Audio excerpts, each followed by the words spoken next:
கர்த்தருடைய பரிசுத்த நாமத்திற்கு மகிமை உண்டாதாக. இன்றைய வேத வசனம் எபேசியர் 5:17.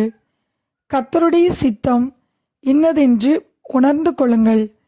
கர்த்தருடைய சித்தத்தின்படி செய்ய கர்த்தருடைய சித்தம் இன்னதென்று அறிந்து கொள்ள வேண்டும். 1 யோவான் 2:17 வாசிக்கிறோம். தேவனுடைய சித்தத்தின்படி செய்கிறவன் எவனோ அவன் என்றென்றைக்கும் நிலைத்திருப்பான் என்று. நாம் தேவனுடைய சித்தத்தின்படி செய்யும்போது நாம் நிலைத்திருப்போம். உலகமும் அது நிச்சயம் ஒளிந்து போகும். நாம் பரிசுத்தமுள்ளவர்களாக வேண்டும் என்பதே அவருடைய சித்தமாய் இருக்கிறது. நாம் அவருடைய சித்தத்தை உணர்ந்து கொள்ள அவர் நமக்கு ஞானத்தை தருவார், நம்மை வழி நடத்துவார். தேவனுடைய நன்மையும் பிரியமும் பரிபூர்ணமான சித்தம் இன்னதென்று பகுத்தறியத்தக்க நம்முடைய மனதை புதிதாக மாற்றுவார். எல்லா ஞானத்தோடும் விவேகத்தோடும் அவருடைய சித்தத்தை அறிகிற அறிவினால் நாம் நிரப்பப்பட வேண்டுமென்று பவுல் வேண்டுதல் செய்கிறதை கொலோசியர் 1:9 வாசிக்கிறோம். நம்முடைய வாழ்க்கையில் கர்த்தருடைய சித்தத்தை அறிந்து கொள்ள நாம் ஜெபிக்க வேண்டும். இயேசு பிதாவின் சித்தத்தை நிறைவேற்றினார். அதுவே அவருடைய போஜனமாய் இருந்தது. அவர் சுயமாய் ஒன்றும் செய்யவில்லை, அவருடைய சித்தத்தை நிறைவேற்றினார்.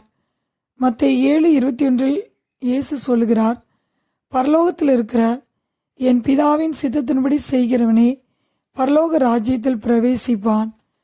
ஒவ்வொரு நாளும் தேவ சித்தத்தை நாம் செய்கிறவர்களாய் இருக்க வேண்டும்.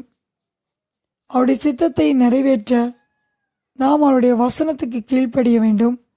மத்தேயு 18:14 வாசிக்கிறோம். நாம் கெட்டுப்போவது பிதாவின் சித்தமல்ல, எல்லா மனுஷரும் ரட்சிக்கப்பட சத்தியத்தை அறிகிற அறிவை அடைய அவர் சித்தமுள்ளவராய் இருக்கிறார்.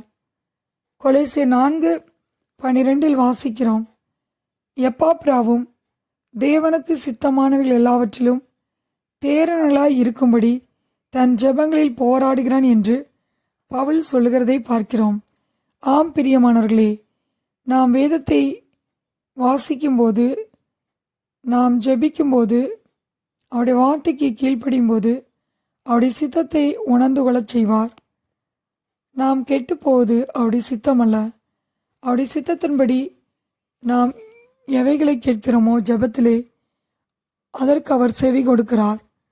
ஆவியானவர் தேவனுடைய சித்தத்தின்படி வாக்கு கடங்காத பெருமூச்சுகளோடு நமக்காக வேண்டுதல் செய்கிறார். நம்முடைய வாழ்க்கையில் நாம் கர்த்தருடைய சித்தம் என்னதென்று உணர்ந்து கொள்ள நாம் ஜெபிக்க வேண்டும். வேதத்தை வாசித்து அதற்கு கீழ்ப்படிய வேண்டும். எபேசியர் 5:17 வாசிக்கிறோம். கர்த்தருடைய சித்தம் இன்னதென்று உணர்ந்து கொள்ளுங்கள். கர்த்தர் தாமே இந்த வார்த்தையை ஆசீர்வதிப்பாராக. ஆமேன்.